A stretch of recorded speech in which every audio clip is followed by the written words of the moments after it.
Hey, it's Big T. So I have a slight case of ADD when it comes to fly tying, maybe a bigger case than that. So it's tough for me to sit down and tie a bunch of flies. I'm sitting here trying to tie some flies for the shop, and doing a dozen of the same thing in a row is difficult for me. So my mind tends to wander. So as I was attempting to put together some stoned mops for the shop. I believe I've done a video on this fly before.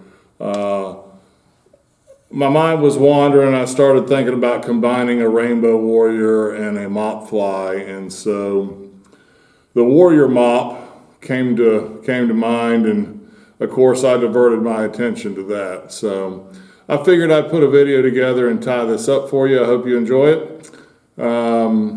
As everybody knows, mop flies have a tendency to really do well on both stocked and wild fish, and this will be just a little bit of a different look that maybe they haven't seen before. All right, so what we've got in the vise right now is a size 10 Big T jig claw hook with a 4.0 slotted tungsten bead in silver. And I am going to start out with some gray 70 denier Danville thread. And we're just going to wrap back with consecutive turns to the bend of the hook and trim off our excess tag. The next thing I'm going to do, and this should prevent a little bit of roll. Sometimes you get a tendency to have some roll on a mop fly, is to get some light shade rainbow scud dub. And we just need a little bit to start, because all I want to do right now is just kind of create a base there. I've got a gray piece of mop fly material. This is extremely long, so I'm going to trim it.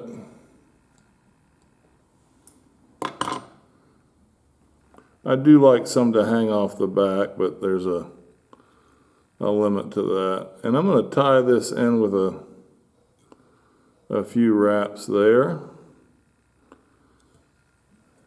And then we're going to grab, you can use a pearl tinsel on a spool. I'll use a piece of Flashabou for a lot of my flashbacks, just because it's straight. And I'm going to tie that in at the top of the back of this mop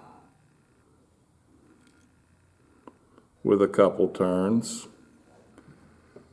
Then we're going to get some more of this scud dub. Again, it's the light shade of the rainbow scud dub. And I'm going to be pretty generous with this.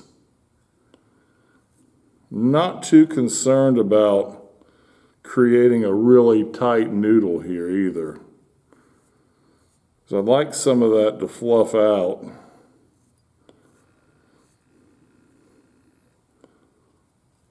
And we're going to lift up the front piece of that mop material and dub that hook shank. Next, I want to fold this front piece of the mop material over. Oftentimes, it has a tendency to unravel a little bit. So I'm actually going to wrap back about 1/8 of an inch and really tie that in well, because we're going to come in with a dubbing collar. But first, I want to come over top with that flash, that pearl tinsel, which is going to give it a really nice trigger point.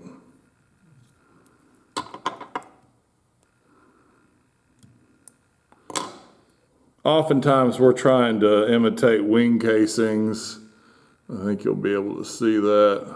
as I turn it sideways when we utilize this. I don't know that we're necessarily trying to do that on this fly as much as just create something that gives them a place to look at.